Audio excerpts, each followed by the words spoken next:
All right, 2 o'clock in the morning. That's a little loud to be running. Not too sure what to do with it. I don't really have any projects that'll be on it, but it's a good running engine.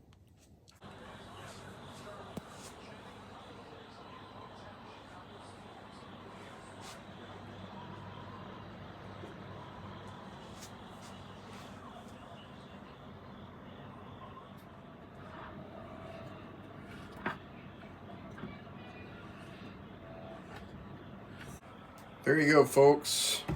This is a 79cc I built several years ago. Still has the same jack shaft assembly that I had on it when I put it on the shelf. This is going to go on a Coleman CT100U with 15-inch tires, and there's a big plan for it. Kind of want to build a little snot rod out of it. This engine is pretty built. It's not as built as my 98cc on my Coleman CT100U Red Riddler. This has the sweet billet aluminum flywheel from affordablegokarts.com for 79cc's. It also has a 79cc high lift cam, specially made for this engine. Custom intake manifold, 19mm Neebig carburetor.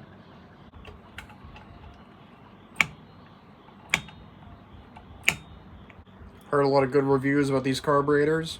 Personally, I've not used one before. This is a used carburetor, but it did come off of a running engine. I'm gonna get a new idling adjuster right here. This is not the proper one, and it does not work. I did go ahead and did some head work as well.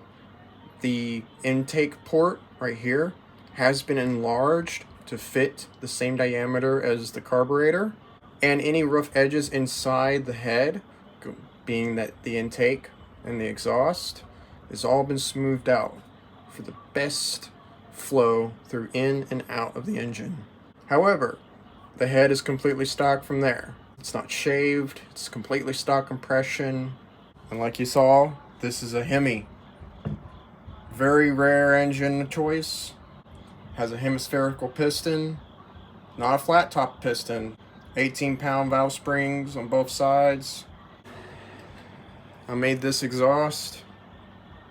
I didn't make this portion, but I did make this, the tip.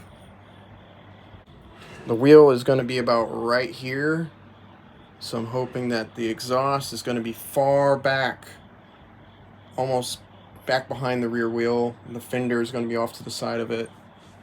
So hopefully this is long enough. If not, I have more tubing to make another one that's longer. But I think this is the longest I can get away with without support. The connecting rod, it's still stock connecting rod, but I've drilled holes into it so it has better oiling around the crankshaft. Governor is completely deleted, both internally and externally. I'm planning on this mini bike that I want to build. It's probably only going to go about 30 miles an hour, and that's going to be plenty fast. It's going to be built for a park use. Imagine like Portland, Indiana. There's a whole parkway you can ride around on, and it's about a 20-mile-per-hour speed limit, 10 most of the time, and with a chain drive from here straight to the rear axle, you're going to be burning up your clutch. So with this in mind, I can ride at 8 miles per hour with this clutch fully engaged. Now with this all said, this engine has not ran in 2 years. It has been sitting on my shelf in a garage, in the shed. Since then, kind of just packed away. I didn't even have an intake or exhaust on it. It was just stuff full of toilet paper. This intake manifold is not going to stay. I'm going to get one that's going to be very short. It's going to be just like, pretty much this whole carburetor is going to be smacked right up against the whole engine.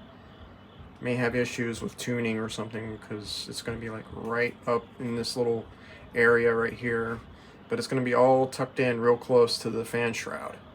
But anyways, thank you for watching, and stay tuned for more mini bike junk content like this. My name's Elijah, and I'll see you guys on the next one. Bye bye.